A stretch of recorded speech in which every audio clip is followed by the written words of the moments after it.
Food is more than a nourishment. Our humanity has formed it into a source of pleasure and guilt, and it can even be an agent for change.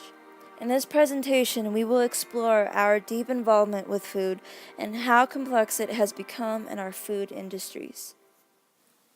The food we eat has been heavily subsidized to the point that a small group of multinational corporations gained control of food systems entirely, from seed to supermarket. The majority of us truly don't know where our food comes from and how it's made, because food industries do not want you to know.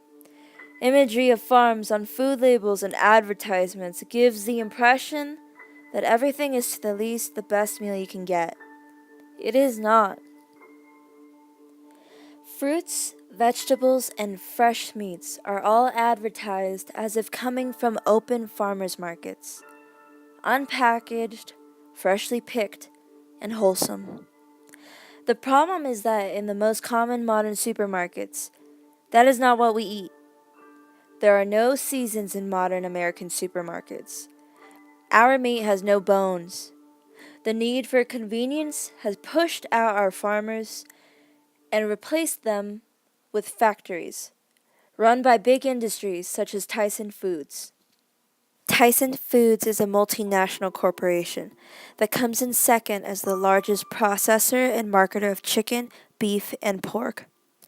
Tyson Food Farms contracts with local farmers. The farmer contract gives the farmer ownership, but Tyson gets all of the control. Soon enough, farmers will build a debt from all the investments that were demanded by Tyson.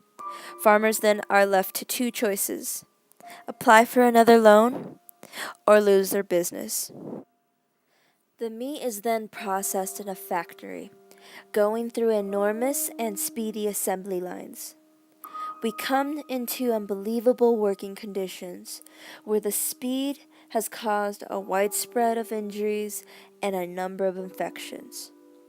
The turnover rate is high for these jobs. A Smithfield spokesman said 60% of new workers quit within 90 days of being hired because of grueling work and awful smells. These factories even prevent workers from forming unions, so they don't have any rights or any means to complain.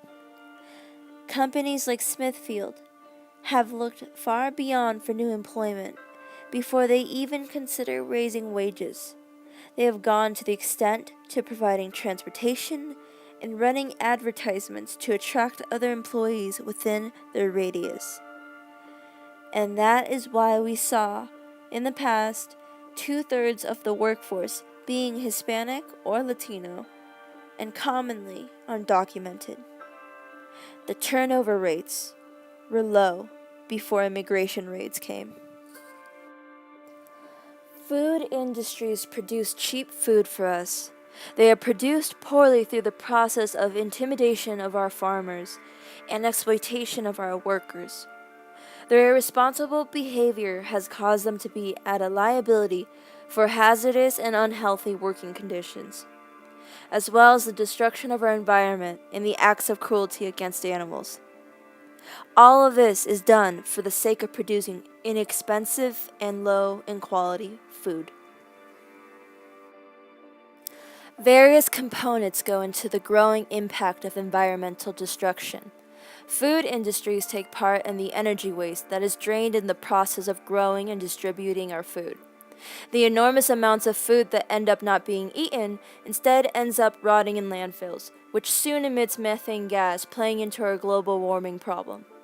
The groundwater pollution from all the fecal matter is also a player. Our country has accomplished exceptionally. Our food industries are products of successful businesses, but it has finally become disorderly, and we have the right to know what is in our food and where it comes from. Complete transparency over our food to this day is still highly fought against. The fact that transparency is being resisted just shows the amount of concern and uncertainty there is among our food. At least 40% of all food in our supermarkets do not qualify by the book definition of food. The definition of food is something that sustains and nourishes. And the definition of nourishment is something that increases one's health. And most of the food in our supermarkets does not exactly increase our health. Along with overproduction of meat and other processed junk foods, we've created an unnatural demand in our market. We aren't born craving Whoppers or Skittles. We have to take matters into our own hands, not only by advocating an improvement of food for everyone, but also by changing our own diets, which can be very easy.